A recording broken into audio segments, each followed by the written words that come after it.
बिस्मिल्लाहिर्रहमानिर्रहीम। अस्सलाम वालेकुम। उम्मीद करती हूँ आप सब खैरियत से होंगे।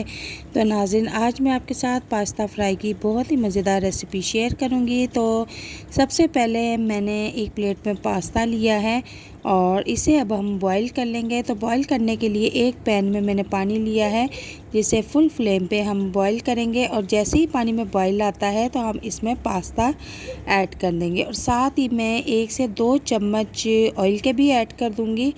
और जैसे ही इनको बॉईल आता है तो इसमें मैं पूरे 2 मिनट के लिए पास्ता को बॉईल करूँगी और 2 मिनट गुजरने के बाद मैं इन्हें किसी टोकरी में निकाल लूँगी। तो टोकरी में निकालने के बाद इसका एक्स्ट्रा पानी सारा निकल जाएगा। तो 4 से 5 मिनट के लिए हम इस पास्ता को टोकरी में रहने देंगे ताकि ये ठंडी हो जाए। दूसरी तरफ एक बाउल लिया है, बाउल में मैंने 1 कप मैदा लिया है और ये थोड़े से मसाले हैं, नमक है और लहसुन पाउडर है, साबुत धनिया है, लाल पिसी हुई मिर्च है, आधी चम्मच हल्दी है और आधी चम्मच ही कुटी हुई मिर्च है।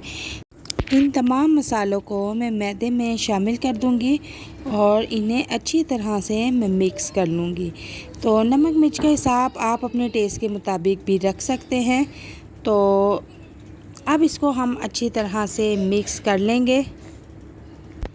तो जनाब, मिक्स करने के बाद इसे थोड़ी देर के लिए ऐसे ही रख देंगे। दूसरी तरफ हमारे बॉईल किए हुए पास्ता जो है वो ठंडे हो चुके हैं। तो उसमें मैंने 1 अदद अंडा तोड़ के ऐड कर दिया है और इसको अच्छी तरह से मिक्स कर लेंगे। अब हमने क्या करना है कि एक एक हमने पास्ता उठाना है और इस तरह मैदे में हमने इनको मिक्स कर देना है। मिक्स करने के बाद इसको उठा के एक प्लेट में हम रख देंगे। इसी तरीके से हमने सारे पास्ता को मैदे में शामिल करना है और प्लेट में रखते जाना है। तो जनाब, मैंने तमाम पास्ता रेडी करके रख लिया है और अब मैं एक पैन में ऑयल लूँगी और उसको मैंने अच्छी तरह से गर्म कर लिया है और उसमें मैंने तमाम पास्ता ऐड कर दिया है और चूल्हे का फ्लेम हमने नॉर्मल रखा हुआ है। अगर हम फुल फ्लेम पे पकाएंगे तो हमारे सारे पास्ता फ्राई जो हैं वो ऊपर से जल जाएंगे और अंदर से बिल्कुल कच्चे रह जाएंगे। तो नॉर्मल फ्लेम पे मैंने इन्हें पकाया है तो माशाल्लाह बहुत ही खूबसूरत कलर आया है और यकीन करें ये रेडी होने के बाद इतने मज़े के लगते हैं कि दिल करता है कि इसे रोज़ बनाएं। और आप इसे एक बार बना लेंगे तो आप इसे रोज़ बनाने पर मजबूर हो जाएंगे।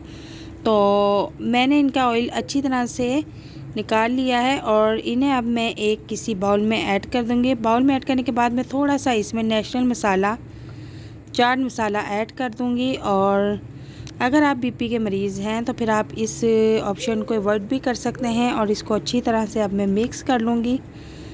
तो बहुत ही यम्मी और मज़ेदार हमारे पास्ता फ्राइज़ रेडी हैं। इस रेसिपी को घर में ज़रूर ट्राई कीजिएगा। वीडियो अगर पसंद आती है तो इसे लाइक शेयर ज़रूर कीजिएगा और हमारे चैनल पर नए हैं तो हमारे चैनल को ज़रूर सब्सक्राइब कीजिएगा। तो दुआ में याद रखिएगा। अल्लाह हाफिज़।